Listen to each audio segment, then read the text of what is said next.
On February 27, 2026, diplomats in Oman believed they had finally pulled the Middle East back from the brink. Oman's foreign minister publicly declared that a historic nuclear agreement with Iran was within reach. That relief lasted less than 24 hours. At dawn, the United States and Israel launched Operation Epic Fury. Tomahawk cruise missiles tore out of the Persian Gulf, replacing quiet diplomacy with a sudden naval strike. The scale of the assault was massive. Nearly 900 precision strikes hit Iranian territory in the first 12 hours. The primary objective was a decapitation strike, and it succeeded, killing Iran's supreme leader, Ayatollah Ali Khamenei, inside his Tehran compound. Eliminating a head of state is rarely a clean, surgical victory. Removing an absolute ruler instantaneously demolishes the geopolitical infrastructure of an entire region. International trust acts like a physical infrastructure. You build it over decades, layer by layer, through treaties, compromises, and back-channel agreements. The structural cracks in U.S.-Iran relations started long before 2026. In 1953, the CIA backed a coup that overthrew Iran's democratically elected prime minister, Mohammad Mossadegh, primarily to secure Western control over Iranian oil. The backlash to decades of Western interference culminated in the 1979 Islamic Revolution. Relations were completely severed when Iranian students held 52 American embassy staff hostage for over a year.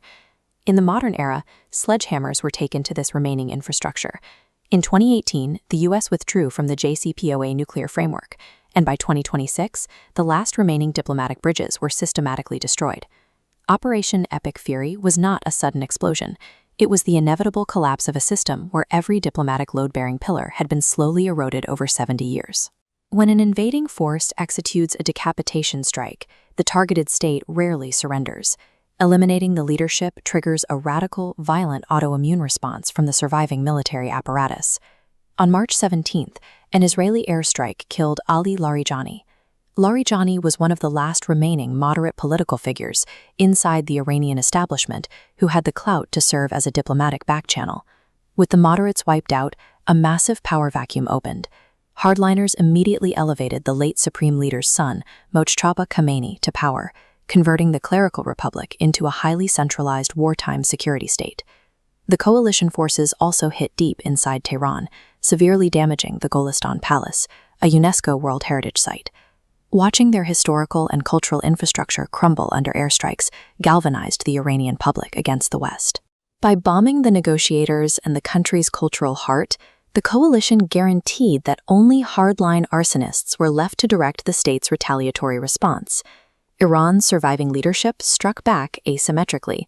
They executed a physical blockade of the Strait of Hormuz, the narrow waterway between the Persian Gulf and the Gulf of Oman, instantly choking off global supply chains.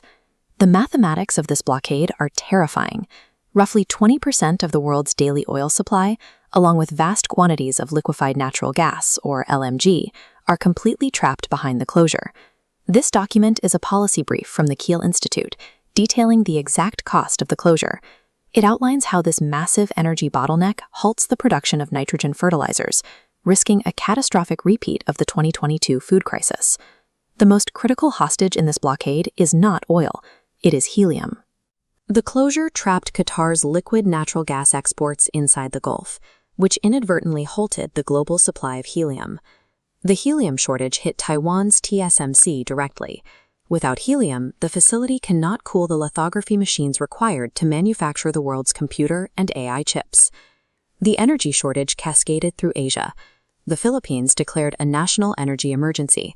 This is Executive Order Number 012 from Naga City. It mandates immediate fuel reductions and optimized vehicle deployment, citing the disruption of the Strait of Hormuz as the direct cause. To keep the lights on, the government began burning dirty coal and rationing its citizens' movement. And South Korea initiated rolling blackouts as shipping lanes remained blocked. The decapitation strike in Tehran successfully triggered a massive network failure across the global technological and energy grid. This regional military conflict has effectively taken the entire global AI revolution and the future of human technological advancement hostage. Grounding these abstractions into reality reveals a staggering human cost. The initial waves of Operation Epic Fury killed an estimated 170 people, including children at an elementary school, permanently erasing family lineages. By late March, a bizarre disconnect emerged. Washington publicly claimed a 15-point peace deal was on a table, while Tehran issued total, unyielding denials, refusing to acknowledge any back-channel talks.